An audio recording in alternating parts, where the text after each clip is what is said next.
Hello everyone, today we are going to discuss paper code BPSC 133 Comparative Government and Politics। आज हम इसके कुछ questions करेंगे जो कि आपके दिसंबर एग्जाम के लिए इंपॉर्टेंट होने वाले हैं। तो वीडियो को पूरा देखें। अगर आपको आज की क्लास पसंद आती है तो वीडियो को लाइक करें और चैनल को सब्सक्राइब करना ना भूलें। ठीक है, अगर आप लोगों की सब्जेक्ट के गेस्ट पेपर परचेस करना चाहते हैं तो आप क्या करेंगे, सिंपली गूगल में जाएंगे shop.hindustanknowledge.com। ठीक है, ये हमारी वेबसाइट, आप इस पर चले जाएंगे, आपको ऐसा इंटरफेस दिखेगा। यहाँ पे सर्च कोड के ऑप्शन में आपका जो भी पेपर कोड होगा आप वो सर्च कर लेंगे। ठीक है, जैसे कि BPSC 133। अब यहाँ पे देखिए आपको इंग्लिश हिंदी दोनों में ही क्या है, यहाँ पर आपको गेस्ट पेपर अवेलेबल हो जाएंगे। आपका जो भी मीडियम होगा आप वो सिलेक्ट कर लेंगे। यहाँ से बाय नाउ के ऑप्शन पर क्लिक करके आप गेस्ट पेपर्स को परचेज कर सकते हैं। ठीक है, अगर आपको यहाँ से गेस्ट पेपर परचेज करने में कोई भी प्रॉब्लम आती है तो आप क्या करेंगे, आप सिंपली हमें व्हाट्सएप पे मैसेज कर सकते हैं। हमारा व्हाट्सएप नंबर है 9580023321। ठीक है, यहाँ से भी आप हमें मैसेज करके गेस्ट पेपर्स को परचेज कर सकते हैं। तो चलिए शुरू करते हैं आज की class. So the first question is discuss the changing nature of federalism. So federalism is a system of government in which powers are divided between a central authority and regional governments such as states or provinces. Federalism क्या है आपका, ये एक ऐसा system है government का जहाँ पे की जो पावर्स होती हैं वो आपके डिवाइडेड होती हैं between central authority and regional governments जैसे कि स्टेट्स या फिर प्रोविंसेस में। सो ट्रेडिशनली जो फेडरलिज्म है उसको देखा जाता है कि एक फिक्स अरेंजमेंट होता है जहाँ पे की पावर्स होती हैं सेंटर की और स्टेट्स की वो बहुत ही क्लियरली डिफाइंड होती है। हावेवर जो मॉडर्न टाइम्स में देखा गया है, जो नेचर है फेडरलिज्म का वो अब चेंज हो रहा है due to political, economic, social and global factors. So in India, federalism has evolved according to the needs of governance and national unity. India में क्या है आपका जो फेडरलिज्म है वो इवॉल्व हो रहा है according to the needs of governance and national unity. Classical to modern federalism. So in the classical sense जो फेडरलिज्म है उसका मतलब है कि strict division of power. So जो सेंटर और स्टेट है वो अपने अपने एरियाज में वर्क करते हैं विद मिनिमम इंटरफेरेंस। सो जो इंडियन कॉन्स्टिट्यूशन है, specially the constitution of India, ये फॉलो करता है इस आइडिया को by dividing the powers through union, state and concurrent list. यानी कि over time this rigid division has become more flexible. यानी कि अब ये जो रिजिड डिवीजन है ये फ्लेक्सिबल बन चुका है। ठीक है, today federalism is more cooperative in nature. यानी कि आज क्या है, जो फेडरलिज्म है वो कोऑपरेटिव हो गया है नेचर में, where both levels of governments work together to solve common problems. Rise of cooperative federalism. So one major change in the growth is the growth of cooperative federalism. जो हमें एक major change देखने को मिला है वो है कि ग्रोथ हुई है कोऑपरेटिव फेडरलिज्म की। इस सिस्टम में क्या होता है, जो सेंटर और स्टेट होते हैं वो कोऑपरेट करते हैं in the policy making and implementation. Institutions जैसे कि GST काउंसिल इस ट्रेंड को शो करता है। जो गुड्स एंड सर्विसेज टैक्स है ये ब्रॉड किया गया था by the centre and state together to make the joint decisions on taxation. So this has increase coordination. इसकी वजह से क्या हुआ है, कोऑर्डिनेशन इंक्रीज हुआ है, but also has raised debates about the financial autonomy of states. Centralisation of power. जो हमें दूसरा इंपॉर्टेंट चेंज देखने को मिला है वो है कि सेंट्रलाइजेशन इंक्रीज हो रहा है। बहुत सारी जो फेडरल कंट्रीज हैं इंक्लूडिंग इंडिया, सेंटर के पास बहुत ज़्यादा पावर है इन एरियाज जैसे कि finance, internal security and planning. So emergencies के टाइम पे और नेशनल क्राइसिस के टाइम पे सेंट्रल गवर्नमेंट एक डोमिनेंट रोल प्ले करती है। So while this helps in maintaining unity, quick decision making, it sometimes weaken the federal spirit by reducing the interdependence of states. यानी कि ये क्या करता है, आपका हेल्प करता है यूनिटी को मेंटेन करने में, डिसीजन को क्विक लेने में, बट समटाइम्स क्या करता है, ये फेडरल स्पिरिट को वीक करता है by reducing the independence of states. Role of judiciary. So the judiciary has also influenced the changing nature of the federalism. यानी कि जुडिशरी ने भी क्या किया है, इन्फ्लुएंस किया है चेंजिंग नेचर को। ठीक है, फेडरलिज्म के। So the supreme court of India has played a key role in interpreting the constitution.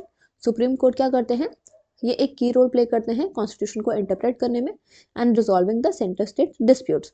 So through various judgements it has tried to maintain a balance between unity and diversity. यानी कि बहुत सारे judgements के through इन्होंने क्या किया है, maintain किया है एक balance between the unity and diversity, ensuring that neither the state not the centre misuse their powers. यानी कि ना सेंटर ना ही स्टेट अपनी पावर्स को मिसयूज करे। Impact of globalisation and regional aspiration. So globalisation has added a new dimension to federalism. Globalisation ने क्या किया आपका, एक नई डायमेंशन ऐड कर दिया है फेडरलिज्म में।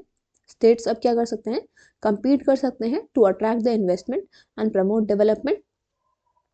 एट द सेम टाइम क्या है, जो रीजनल एस्पिरेशंस हैं और डिमांड है फॉर ऑटोनॉमी वो स्ट्रेंथन हो गई हैं, ठीक है, उन्होंने रीजनल पॉलिटिक्स को स्ट्रेंथन किया है।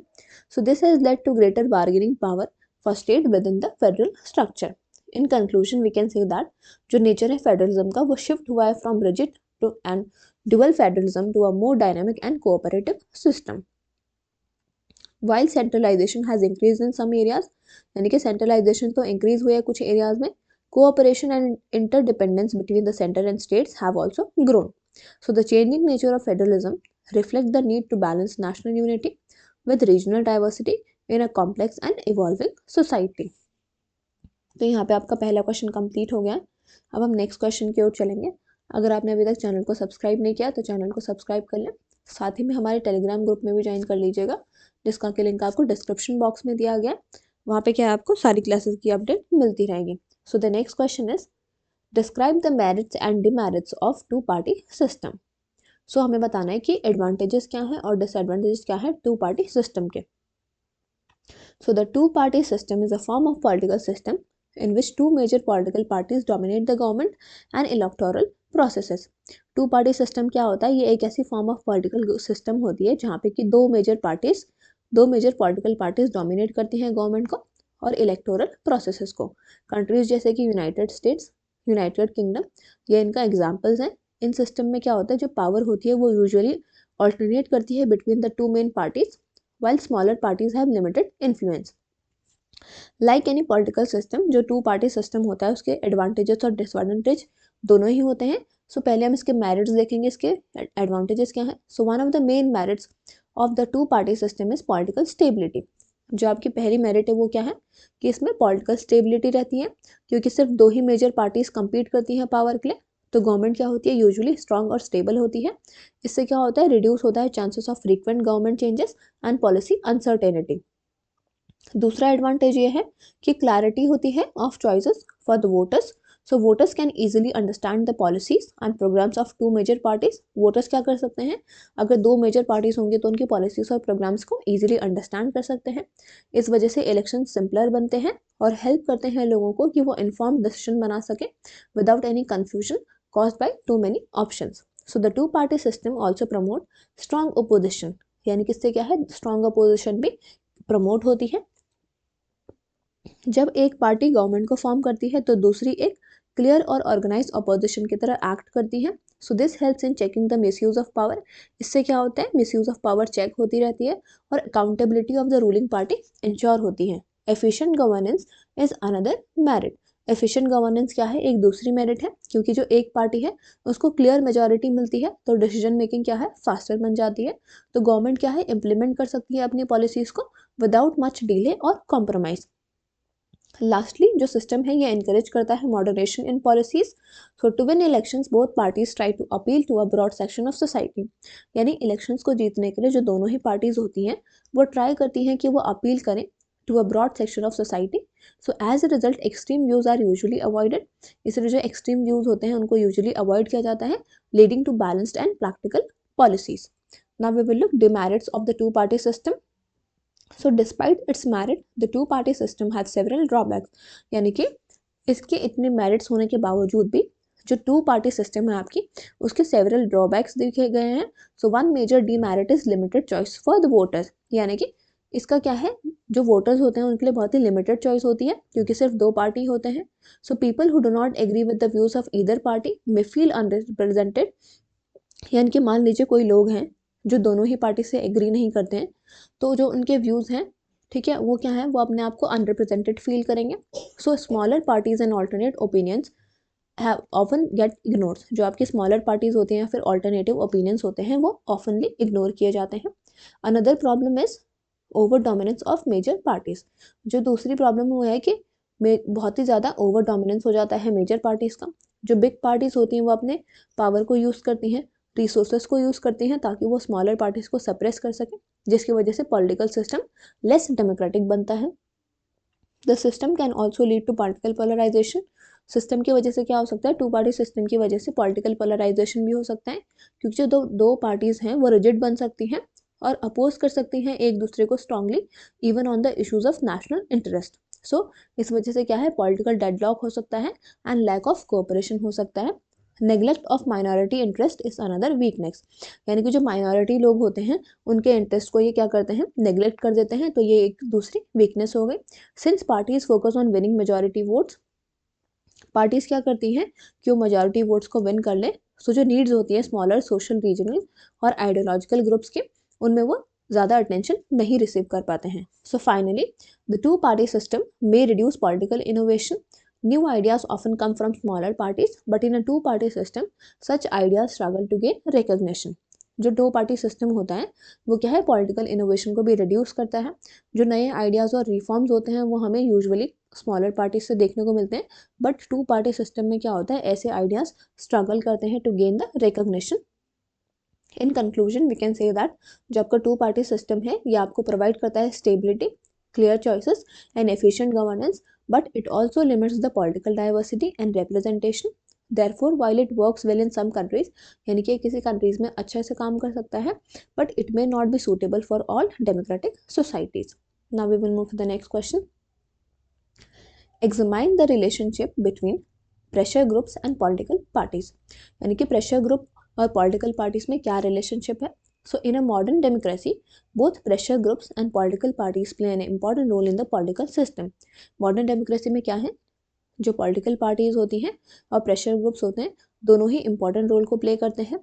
Political parties aim to gain political power by winning elections and forming governments. Political parties क्या करती हैं, ये एम करती हैं कि ये पॉलिटिकल पावर को गेन करें by winning elections and forming the governments. So pressure groups on the other hand try to influence government policies and decisions without directly seeking power.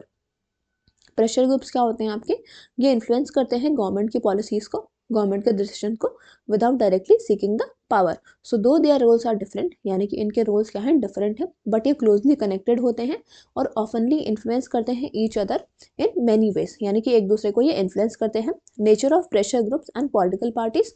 So political parties are formal organization that contest elections, present policies before the people and form governments. Political parties क्या होती हैं, ये formal organisation होते हैं जो कि elections को contest करते हैं, पॉलिसीज को प्रेजेंट करते हैं बिफोर द पीपल और गवर्नमेंट्स को फॉर्म करते हैं।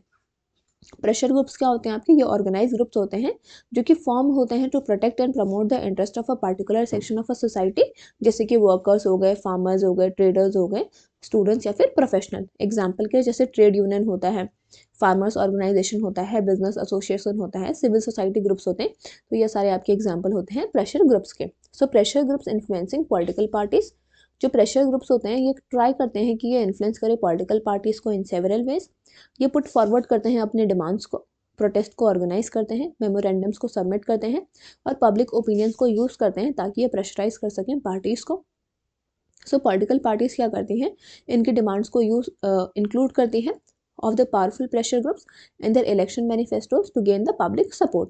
For example, मान लीजिए जो farmers groups हैं, they may influence parties to promise loan waivers or better crop prices, while जो labor union है वो push कर सकती हैं for minimum wages and job security. Political parties influencing pressure groups. So जो political parties होती हैं वो क्या करती हैं, वो भी pressure groups को influence करती हैं। बहुत सारे जो प्रेशर ग्रुप्स हैं वो क्लोजली लिंक्ड होते हैं विद सर्टेन पॉलिटिकल पार्टीज और एक्ट करते हैं as their support base. So some parties encourage the formation of pressure groups to expand their influence among specific sections of the societies. जो कुछ parties होती हैं वो क्या करती हैं, encourage करती हैं formation of pressure groups ताकि वो expand कर सकें उनका influence among the specific sections of the society. So these groups help parties mobilize voters. In groups की मदद से क्या कर सकते हैं, जो parties होती हैं वो अपने voters को mobilize कर सकती हैं, अपने आइडियोलॉजी को spread कर सकते हैं and strengthen their organization at the grassroots level. Areas of cooperation. So there is often cooperation between pressure groups and political parties. यानी कि हमें देखने को मिला है कि जो cooperation होता है, मतलब ऑफनली cooperation होता है between pressure groups and political parties.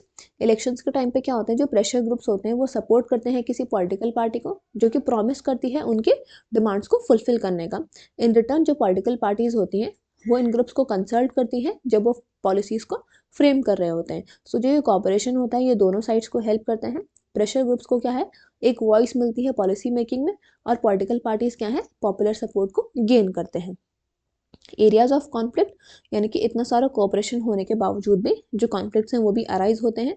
जो प्रेशर ग्रुप्स होते हैं वो क्या पता अपोज करें एक पॉलिटिकल पार्टी को, अगर वो फेल कर देती है उनकी प्रोमिसेस को फुलफिल करना, या फिर वो अडॉप्ट कर लेती हैं किसी अनपॉपुलर पॉलिसीज़ को।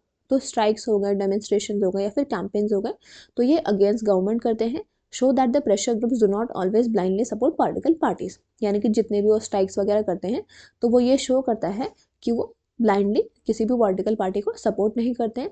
तो this conflict plays an important role in keeping governments accountable. तो जो ये कॉन्फ्लिक्ट्स होते हैं ये इंपॉर्टेंट रोल को प्ले करते हैं गवर्नमेंट को अकाउंटेबल रखने में। In conclusion we can say that the relationship between pressure groups and political parties is complex and dynamic, यानी कि जो रिलेशनशिप्स होता है प्रेशर ग्रुप और पॉलिटिकल पार्टीज में वो बहुत कॉम्प्लेक्स और डायनेमिक होता है। ये इन्वॉल्व करता है आपका cooperation, influence and sometimes conflict. So जब पॉलिटिकल पार्टीज पावर सीक करती हैं, प्रेशर ग्रुप्स क्या है, इन्फ्लुएंस को सीक करते हैं।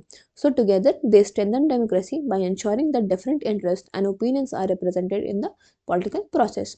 However, अगर हम एक्सेसिव इन्फ्लुएंस कर देंगे पावरफुल प्रेशर ग्रुप्स का, तो that can also lead to harm public interest, and so balance relationship is essential for a healthy democratic system, यानी कि एक बैलेंस रिलेशनशिप होना चाहिए दोनों के बीच में, और वही एसेंशियल होगा एक हेल्दी डेमोक्रेटिक सिस्टम के लिए।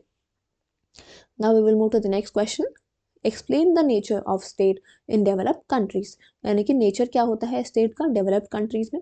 So the state in a developed countries had a well-defined structure and performs a wide range of functions to ensure political stability, economic growth and social welfare. जो state होता है developed countries में उसका एक well-defined structure होता है और एक वो wide range of functions को perform करते हैं ताकि वो ensure कर सके political stability, economic growth and social welfare. So developed countries include करती हैं आपके नेशंस जैसे कि United States, United Kingdom, Germany, Japan and France.